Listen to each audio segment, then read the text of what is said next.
So, hello everyone, good morning, good afternoon, good evening. Welcome back to our channel commerce classes. So आज हम फिर करने जा रहे हैं बेसिक अकाउंटिंग टर्म्स. ठीक है. सो सबसे पहले हम पढ़ेंगे बिजनेस ट्रांजैक्शन. पहली टर्म क्या है? Business transaction. सो बिजनेस ट्रांजैक्शन, उससे पहले देखते हैं ट्रांजैक्शन क्या होती है. ट्रांजैक्शन यानी लेन देन करना. ठीक है. किसी से कुछ लिया, उसके बदले उसको कुछ दिया, लेन देन करना, उसको बोलते हैं ट्रांजैक्शन. ठीक है. घर में करते हैं कि एक से किसी सिस्टर से ये लिया, उसको दूसरा सामान दे दिया. सो अब हम पढ़ने जा रहे हैं बिजनेस ट्रांजैक्शन क्या होता है. बिजनेस ट्रांजैक्शन वो ट्रांजैक्शन होती है जिसमें एक चीज़ ली जाती है, दूसरी चीज़ दी जाती है. ठीक है. सो उसमें क्या पार्टीज़ और क्या चीज़ इन्वॉल्व होती है, जैसे बाइंग और सेलिंग करना. देखो, अगर मेरा बिजनेस है, मैं सामान क्या कर रही हूँ, सेल कर रही हूँ. मेरे लिए क्या हो रही है, सेलिंग हो रही है. और दूसरे पर्सन के लिए क्या हो रही है, ट्रांजैक्शन. उसका क्या नाम देंगे हम, उसको बाइंग कर रहे हैं. मैं अगर सेल कर रही हूँ, दूसरा पर्सन क्या कर रहा है, बाई कर रहा है. सो बिजनेस ट्रांजैक्शन उसमें उसको बोलते हैं जिसमें बाइंग और सेलिंग होती है. एक सामान लिया, मैंने सामान दे दिया, उसके बदले मुझे क्या मिला, अपना पैसा मिला. ठीक है. दूसरे ने क्या किया, सामान खरीदा, उसके बदले उसको सामान मिला, उसने क्या दिया, पैसे दिए. ठीक है. So buying and selling. Business transaction क्या हो गया, जिसमें बाइंग और सेलिंग होती है. जो सेल करता है उस पर्सन को हम सेलर बोलते हैं, और बाय करने वाले पर्सन को बायर बोलते हैं. ठीक है. ये जो बेसिक चीज़ें हैं जो आप सीख रहे हो, ये आगे लेक्चर्स में बहुत काम आने वाली हैं. ये हमारा कॉमर्स का बेस होता है. ठीक है. सो चलो, ट्रांजैक्शन जो है, बिजनेस की ट्रांजैक्शन है, दो तरीके से हो सकती है, कैश और क्रेडिट. कैश यानी कि मैं आज सामान दुकान पे गई सामान लेने और तभी उनको पैसे दे के आ गई. ठीक है ना. सामान लिया, पैसे दे दिए, वो क्या हो गई, कैश ट्रांजैक्शन. तभी के तभी पैसा दे दिया. ठीक है. अब आ गया क्रेडिट. क्रेडिट ट्रांजैक्शन वो ट्रांजैक्शन होती है जिसमें हम उधार पे सामान लेते हैं या देते हैं. मैंने आपको कोई सामान दिया, लेकिन आप मुझे पेमेंट करोगे कुछ टाइम बाद या कुछ दिनों बाद. ऑन द स्पॉट आपने पैसे नहीं दिए तो उसको बोलते हैं क्रेडिट ट्रांजैक्शन, यानी कि उधार पे सामान दिया. सो बिजनेस ट्रांजैक्शन, सामान की लेन देन करना. दो पार्टीज़ इन्वॉल्व होती हैं. वो पार्टीज़ कौन होती हैं, उन पर्सन को क्या बोलते हैं, सेलर या बायर बोला जाएगा. ठीक है. तो दो तरीके कौन सी होती हैं, कैश ट्रांजैक्शन और क्रेडिट ट्रांजैक्शन. ठीक है जी. देन आगे हमारा second important term capital. Capital word हमने पहले सुना है, तो अभी देखते हैं कैपिटल होता क्या है. एक फैंसी टर्म है, जैसे बोल सकते हैं आप कि देखो, जब बिजनेस पर्सन स्टार्ट करता है तो उसमें कुछ पैसा लगाया जाता है. जो पैसा पर्सन, मान लो मेरा बिजनेस है, मैं अभी बिजनेस स्टार्ट करने जा रही हूँ, उसमें कुछ जो पैसा मैं लगाऊंगी अपनी तरफ से, उसको बोलते हैं कैपिटल लगाया. ठीक है ना. पैसे लगाने के लिए टर्म यूज़ करी गई है कैपिटल. सो बिजनेस में पैसा लगाना, उसको क्या बोलते हैं, कैपिटल लगाई गई है. ऑनर ने कैपिटल इन्वॉल्व लगाई है. सो कैपिटल कैसे इंक्रीज़ होती है, कैसे डिक्रीज़ होती है. जब मुझे प्रॉफिट होगा, बिजनेस को प्रॉफिट होगा, तो वो किस में डिस्ट्रीब्यूट होएगा, ऑनर को मिलेगा प्रॉफिट. तो क्या होगा, जब बिजनेस कैपिटल कैसे इंक्रीज़ होगी, प्रॉफिट हुआ, कैपिटल इंक्रीज़ हुई. अगर मान लो मैं नहीं, मेरा बिजनेस है, मैं कैपिटल लाई, मैंने पहले एक बार लाई, उसके बाद दोबारा और एडिशनल कैपिटल लेके आई, तो फिर उससे क्या आ जाएगा, कैपिटल इंक्रीज़. कैपिटल इंक्रीज़ दो तरह से होती है, प्रॉफिट से या एडिशनल कैपिटल में इंट्रोड्यूस करती हूँ अपने बिजनेस में. क्लियर. देन आ गया कैपिटल डिक्रीज़ कैसे होती है, ड्राइंग से.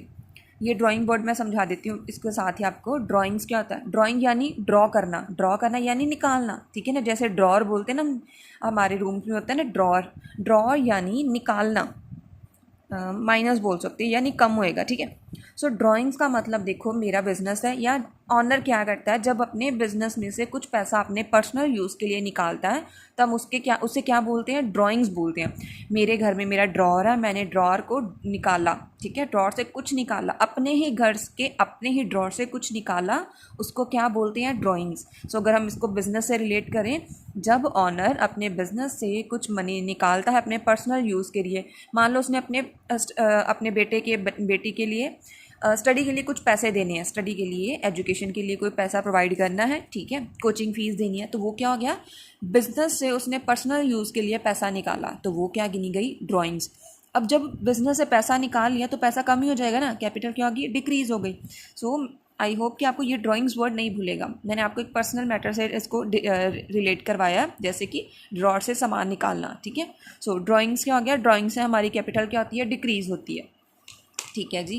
देन आगे हम लाइबिलिटीज़ पे. लाइबिलिटी वर्ड हमने पहले भी किया है, लेकिन चलो फिर हम आज करते हैं इसको. लाइबिलिटी. लाइबिलिटी यानी मेरे ऊपर कर्जा है किसी का. ठीक है ना. देने वाला या कर्जा, आई होप सो ये ठीक होगी वर्ड. चलो, लाइबिलिटी यानी कि कोई काम करने वाला है, कोई पैसा देने वाला है, ठीक है। Liability, so amount payable by the owner, या ऑनर या बिजनेस बोल सकते हो। बिज़नेस का अगर किसी को कोई सामान देने वाला है, कोई पैसा देने वाला है, तो वो क्या है, बिज़नेस की क्या कंसिडर की जाएगी कि बिज़नेस की ये लाइबिलिटी है। मान लो मैंने अभी आपको 10 केजी चावल देने हैं, ठीक है ना, अभी दिए नहीं हैं, पैसे ले लिए हैं पर अभी 10 केजी चावल देने वाले हैं कस्टमर को, तो वो क्या हो गया, मेरी लाइबिलिटी है। मैंने बैंक से पैसा उधार लिया हुआ है, वो क्या लाइबिलिटी है। मैंने अपने किसी फ्रेंड से कुछ पैसा उधार लिया, तो वो क्या लाइबिलिटी है, क्योंकि मुझे आज मैंने पैसा ले लिया लेकिन कल को उसको वापस करना है, तो वो क्या हो जाती है, हमारी लाइबिलिटी। सो आज हम अगर कॉमर्स में आ गए हैं तो हम नए वर्ड सीखेंगे ना। देखो, पहले हम बोलते थे कि हमारा बैंक लोन है, तो हम ये बोलेंगे कि मेरी लाइबिलिटी है बैंक की। क्या है, लाइबिलिटी है। क्रेडिटर्स यानी कि जिनसे आपने, मान लो मैंने सामान उधार लिया, तो वो क्या हो गया, मेरे क्रेडिटर्स हो गए। हम ये ना बोलेंगे कि मेरे एक्स पर्सन वाई पर्सन से इतना इतना पैसा देने वाला, हम बोलेंगे एक्स वाई जेड मेरे क्रेडिटर्स हैं। हमें समझ आ जाएगा, क्रेडिटर्स मतलब नेगेटिव टर्म में ऐसे बोल सकते हो कि हाँ भी, क्योंकि हमें इन्हें पैसा देना है। बैंक लोन, आपका बैंक लोन क्या है, आपकी लाइबिलिटी है, क्योंकि बैंक लोन आपको चुकाना पड़ेगा ना, ठीक है। सो डिबेंचर्स है, डिबेंचर्स अभी नहीं मैं क्लियर करूँगी, आगे करेंगे, अभी तब ज़्यादा समझ आएगा आपको, ठीक है। अभी के लिए अब इतना किया हमने लाइबिलिटीज़। इसमें कुछ मिस्टेक हो, कुछ ना समझ आया हो आपको, तो मेरे से पूछ सकते हो, ठीक है। देखो, आगे ये वर्ड है, ये हमारे कॉमर्स के लिए बहुत बार यूज़ होएगा, आपको बहुत क्या फ्रीक्वेंटली यूज़ होता है, ठीक है। करंट और नॉन करंट। एक तो साइंस वाला करंट होता है, ऑब्वियसली इधर ये वो वाला करंट नहीं है। सो करंट यानी जैसे हम बोलते हैं ना कि शॉर्ट टाइम पीरियड बोलते हैं, लॉन्ग टाइम पीरियड बोलते हैं। सो बिजनेस में हम क्या करते हैं, या कॉमर्स में हम शॉर्ट टर्म लॉन्ग टर्म की बात नहीं करते, तो हम उसको क्या बोलते हैं, उसके लिए वर्ड क्या यूज़ किया हो हमने, करंट या नॉन करंट। करंट क्या हो गया, कोई भी चीज़, कोई भी टाइम पीरियड अगर उसका टाइम पीरियड 1 साल से कम है तो हम उसको क्या बोलते हैं, करंट। करंट एसेट हो सकता है, करंट लाइबिलिटी हो सकती है। मान लो आपका जो बैंक लोन है वो आपको 1 साल से पहले चुकाना पड़ेगा, ठीक है। मान लो 6 महीने के अंदर, यानी कि 1 साल से कम टाइम पीरियड है, तो वो क्या बोलेंगे हम, करंट लाइबिलिटी आ जाएगी आपकी, ठीक है। सो देन आ गया हमारा नॉन करंट। नॉन करंट क्या आ गया, जो करंट नहीं है, करंट मतलब रेगुलर नहीं है, ठीक है। तो क्या आ गया, जिसका टाइम पीरियड क्या होता है, 1 साल से ज़्यादा, 1 साल से 2 साल हो गए, 4 साल, कितना भी, लेकिन 1 साल यानी 12 महीने से ज़्यादा है, तो वो क्या हो गया, नॉन करंट। करंट क्या होता है, 1 साल या 1 साल से कम, ठीक है। सो हमने क्या पढ़ा अभी तक, करंट और नॉन करंट। नेक्स्ट आ गया हमारा एसेट। एसेट क्या होता है कि जो आप ऑन करते हो यानी कि जो आपकी चीज़ है, जिसकी आप यानी ऑनरशिप आपके पास, आपकी प्रॉपर्टी है, ठीक है ना। सो एसेट क्या हो गया, हमारे जो, जैसे हमारे पास कार है, लैंड है, बिल्डिंग है, बिजनेस है, प्रॉपर्टी है, ठीक है, वो क्या है, एसेट है हमारी, ठीक है। हमारे पास कैश है, अगर आपके पास मान लो कैश है, मेरे पास इतना 10,000, 1,000, लाख, 2 लाख, तो वो क्या हो गया, आपके पास एसेट है। अगर आपके पास बिल्डिंग है, वो आपकी एसेट है, ठीक है ना। तो एसेट को हम कुछ कैटेगरीज में डिवाइड कर सकते हैं। देखो, 3 कैटेगरी है, करंट, नॉन करंट या फिक्टिशियस एसेट। करंट एसेट, अभी करंट हमने वर्ड आपको समझाया कि करंट एसेट क्या होता है, जिसका टेन्योर या टाइम पीरियड क्या होता है, लेस देन 1 ईयर। 1 ईयर यानी कि 12 महीने से कम। कैश हो गया, इसमें आ गया डेटर्स आ गए, क्योंकि डेटर्स क्या होते हैं, जिनसे हमें पैसा आने वाला होता है, ठीक है ना। डेटर्स को हमें एक कम, मोस्टली क्या होता है, डेटर्स हमारे करंट लाइबिलिटी, करंट का पार्ट होते हैं, करंट एसेट का पार्ट होते हैं, क्योंकि हम जब किसी को उधार देते हैं मोस्टली हम 1 साल से कम टाइम पीरियड का ही होता है, ठीक है। सो डेटर्स आ गया, बिल्स पेबल आ गए, बिल्स रिसीवेबल कि हमें किसी से बिल पैसे आने वाले हैं, ठीक है ना। कैश आ गया, ठीक है। ये सारा हमारे क्या पार्ट है, करंट एसेट का। स्टॉक होता है ना जो बिजनेस के पास, वो भी उसका क्या होता है, करंट एसेट का पार्ट होता है, ठीक है। देन आ गया एसेट की सेकंड डिवीजन क्या है, non current. Non current asset क्या होता है, जिसे हम लॉन्ग टाइम पीरियड के लिए यूज़ करते हैं। सो उसे हम क्या बोल सकते हैं, फर्स्ट आ गया फिक्स्ड एसेट्स। फिक्स्ड एसेट क्या, देखो लैंड क्या है हमारा, फिक्स्ड एसेट है, ठीक है ना। देखो कि एक बार हम उसे लेते हैं तो हमारा ऑब्जेक्टिव क्या होता है, उसे सालों साल यूज़ करना है, ठीक है ना। 1 साल से ज़्यादा के लिए यूज़ करना होता है, तो उसे क्या बोलते हैं, नॉन करंट। नॉन करंट में फिक्स्ड एसेट क्या आगे हमारे, फिक्स्ड एसेट जो कि एक जगह पे फिक्स रहते हैं, ठीक है। तो उसमें हमने पहले क्या पढ़ा, टेंजिबल आगे और इनटेंजिबल। टेंजिबल यानी कि जिसे हम टच कर सकते हैं, देख सकते हैं, सी फील कर सकते हैं, ठीक है ना। सो जिसे हम देख भी सकते हैं, टच भी कर सकते हैं, वो हमारे आगे टेंजिबल। यानी कि अगर आप बात करो कि फर्नीचर आपके पास, ठीक है ना, फर्नीचर को आप टच कर सकते हो, वो क्या आ गया, टेंजिबल का पार्ट आ गया। और इनटेंजिबल क्या आ गया, जो कि जिसे हम टच नहीं कर सकते, ठीक है ना। जैसे आपने टार्जन मूवी अगर देखी होगी तो टार्जन मूवी में वो क्या सीन था जब उसके स्टार्टिंग में कि वो एक पेटेंट की बात करते हैं कि वो कार बनाने का डिज़ाइन, वो तरीका उसके फादर ने इन्वेंट किया था, जो मेन पर्सन थे उस फिल्म में, ठीक है ना। सो क्या आ गया, टेंजिबल एसेट क्या होता है कि जो जिसे हम टच नहीं कर सकते, फील नहीं कर सकते, सॉरी टच नहीं कर सकते और देख नहीं सकते लेकिन फील कर सकते हैं, ठीक है ना। जैसे पेटेंट आ गया, ठीक है, पेटेंट हो गया, ट्रेडमार्क हो गया, ठीक है ना। देखो जैसे आप देखते हो कि अमेजोन का कोई लोगो है, फ्लिपकार्ट का एडिडास का लोगो होता है टिक करके, ठीक है ना। जो कैंपस शूज़ होते हैं वो क्या है, सारे वो पेटेंट ट्रेडमार्क का ही पार्ट होते हैं, ठीक है। तो वो क्या हो गया, उस कंपनी की, उस ब्रांड की इंटेंजिबल एसेट हो गया। तो कौन सी एसेट होगी, वो नॉन करंट एसेट है, ठीक है जी।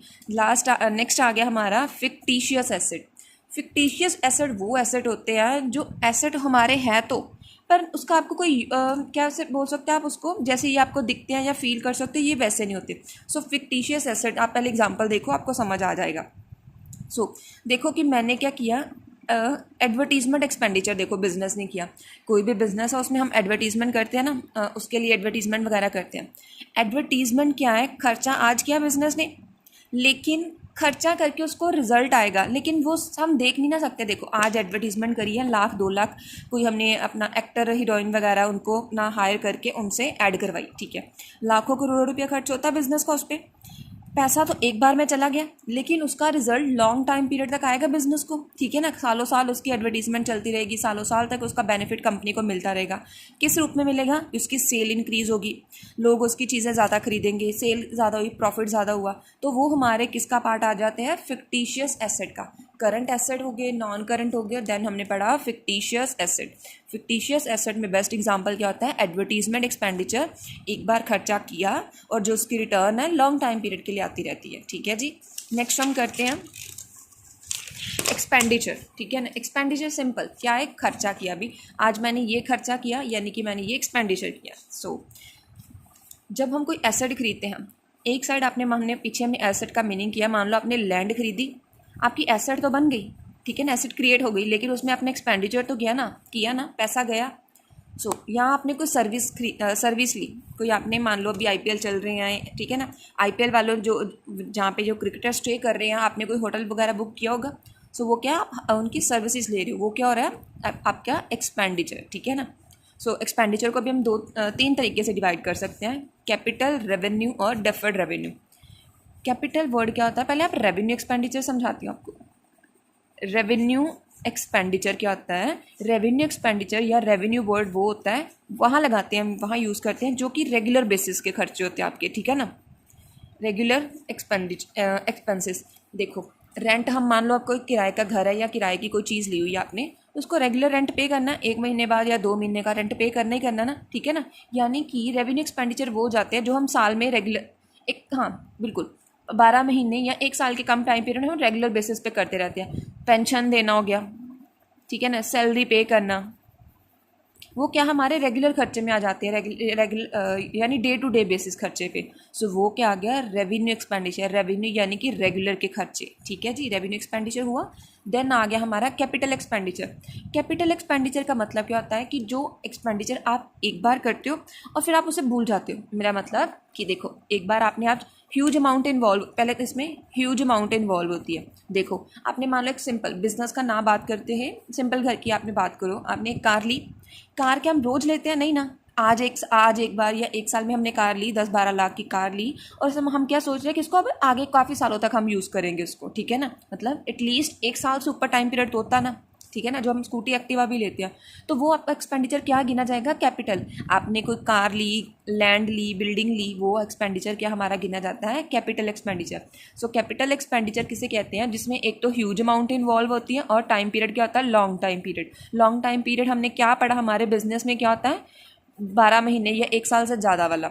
रेवेन्यू में क्या होता है, अमाउंट इन्वॉल्व क्या होती है, लेस अमाउंट इन्वॉल्व होती है, और टाइम पीरियड क्या होता है, शॉर्ट टर्म बोल सकते हैं आप इसको, ठीक है, शॉर्ट टाइम पीरियड के लिए होता है, और रेगुलर होता है एक तो। सो कैपिटल एक्सपेंडिचर यानी आप लैंड खरीदते हो, लैंड एक बार खरीदा और उसको काफ़ी टाइम तक यूज़ करते हैं। फर्नीचर एक टाइम लिया, अमाउंट इन्वेस्ट करी, फिर आपको क्या होता है, काफ़ी साल के लिए यूज़ करते हो। कैपिटल हो गया, रेवेन्यू हो गया, revenue short term, capital long term के लिए एक्सपेंडिचर। आ गया अभी आ गया जैसे डेफर्ड रेवेन्यू एक्सपेंडिचर। हमने अभी पीछे एडवर्टीजमेंट वाला किया ना, वही एग्जांपल हम इधर रिलेट करते हैं। डेफर्ड क्या होता है? डेफर्ड मतलब कि अभी हम होता है ना कि टाल देना किसी चीज़ को, टालना कि ये अभी नहीं करना, अभी नहीं अभी नहीं। सो इसी तरह डेफर्ड का अपन सिंपल मीनिंग समझाया, अभी पूरा पढ़ते हैं। डेफर्ड रेवेन्यू एक्सपेंडिचर क्या होगा? डेफर्ड रेवेन्यू एक्सपेंडिचर क्या होता है कि रेवेन्यू, देखो इसमें रेवेन्यू भी आ गया और कैपिटल क्या मतलब, कैपिटल का वर्ड डेफर्ड आ गया इधर। इसका मतलब खर्चा आपने आज किया, अभी किया एक टाइम पे, तो पर उसका जो बेनिफिट आपको काफ़ी सालों तक आता रहेगा। सिंपल एडवर्टीजमेंट का एग्जांपल है। एडवर्टीजमेंट के लिए आपने एक एक्टर को हायर किया, उसको आपने, या आपने कोई भी ऐड दे दी न्यूज़ में, न्यूज़ चैनल पे या किसी भी तरीके से, ठीक है। खर्चा तो आज का आपका आज हो गया, लेकिन उसका बेनिफिट आपको लॉन्ग टाइम पीरियड तक आता रहेगा। ये तो नहीं है ना कि जो लक्स या फेयर लवली या फेयर एंड ग्लो की ऐड आती है उसका खर्चा एक बार होता है, लेकिन कितनी देर तक वो एडवर्टीजमेंट कितनी बार रन करती है, कितने सालों साल तक वो एडवर्टीजमेंट चलती रहती है। तो वो एक्सपेंडिचर क्या गिना जाता है? Deferred revenue expenditure. खर्चा एक बार और इनकम या बेनिफिट उसका ओवर द टाइम, यानी कि लॉन्ग टाइम पीरियड तक रहता है। सो आज हमने कुछ बेसिक टर्म की, ऐसे ही हमारी कॉमर्स की और बहुत सी बेसिक टर्म्स हैं जो हम आगे लेक्चर्स में कंटिन्यू करेंगे। पहले बेसिक टर्म समझेंगे, फिर उसके बेस पे हम आगे करेंगे जनरल लेजर वगैरह, ठीक है ना। तो आपका पहले बेस क्लियर होना चाहिए। अगर आपको आज के इस लेक्चर में कोई भी दिक्कत हो तो आप हमें कमेंट्स में पूछ सकते हो। आई होप कि आपको ये लेक्चर समझ आया होगा। Thank you so much.